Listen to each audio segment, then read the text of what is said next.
So if you ever watch an old horror movie about Frankenstein, you'll see a scary green monster with nails on the side of its neck. But if you read the book Frankenstein, it seems more like a science fiction than a horror story. It's about a man who creates another human by sewing together body parts and bringing him to life. So there's the character Dr. Frankenstein, and there's the creature he brings back to life known as Frankenstein's Monster. What makes Frankenstein's monster a monster? Is it the fact that he's 8 feet tall, or that he looks scary? He's simply a human. But if you look at it from the perspective of the time period, that he is an undead being. Imagine if you read Frankenstein in a time where people very seriously took the idea of the soul and didn't really understand the brain as much as we do and its role in consciousness. You believe that consciousness comes from a soul, and yet a man has put together body parts of dead people and electrified it, bringing it back to life. You may believe that creation is something only God can do, and yet this horrible doctor has just created life.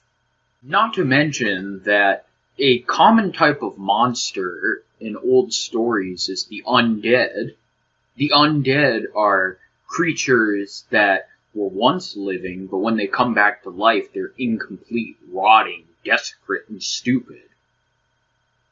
Sometimes they're former shadows of what they once were, and from the point of view of the time period, Frankenstein is not a person, he's an undead.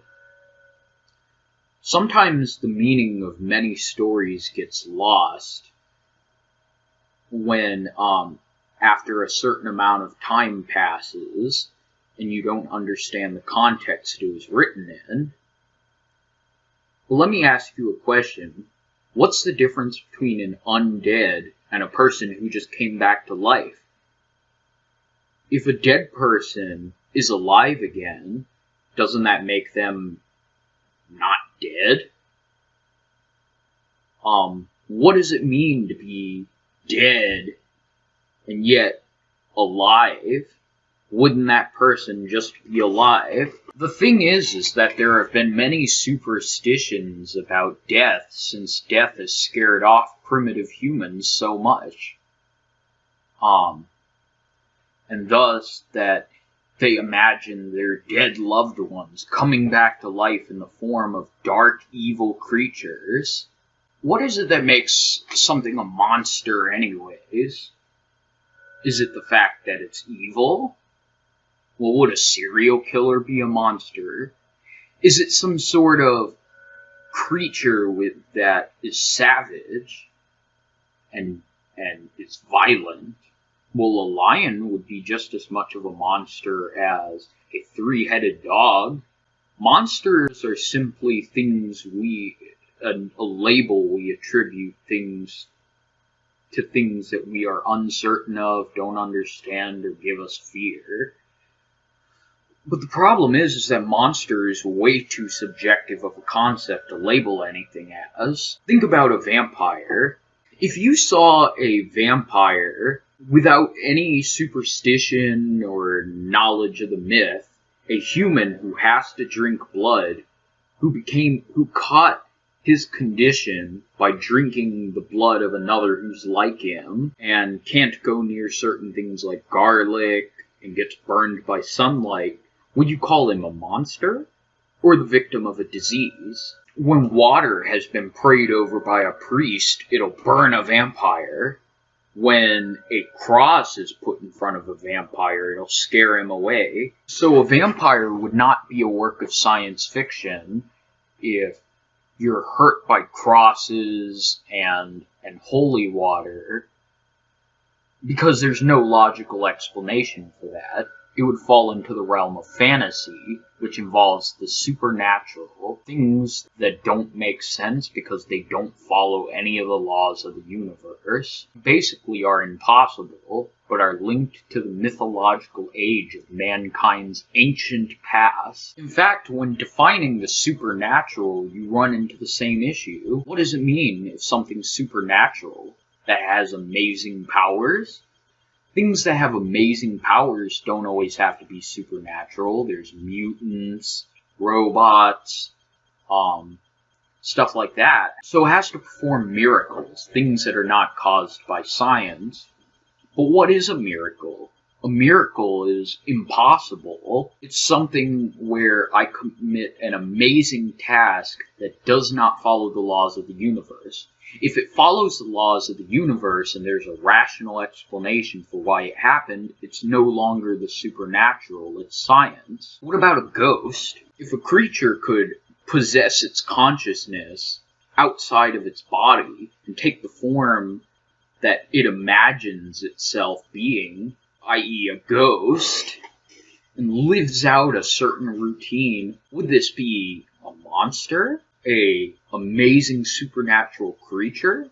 Or a weird work of science fiction? Suppose that God came down to Earth and revealed that he existed. Some people would say he's God. Some people would say he's an alien. But others would argue that the concept of what is a god is like the concept of what is a monster. It's not that God is an alien pretending to be a god. It's that there is no such thing as a god. Not that God doesn't exist, the fact that the concept of a god doesn't even make sense in the first place. A god would be an alien, a very powerful alien, but not really worth being called a god. There's many deep metaphysical questions that you can get. But imagine that there are angels. If a winged race of humanoid creatures came down to the earth and they could fly around and they had some sort of powers where they could shoot lightning and they came from another world in the distant sky, would that be a supernatural being? Or would that be the work of science fiction? An alien race? Suppose that these angels were enemies with a race of red-skinned, winged beings with horns.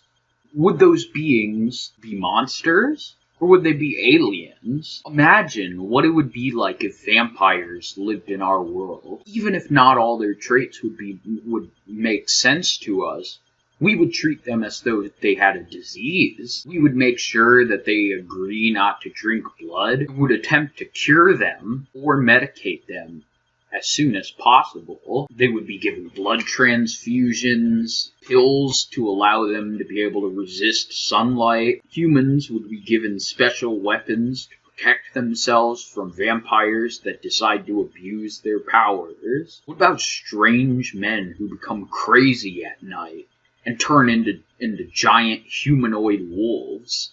Are those monsters? Are they simply people who turn into animals who are insane?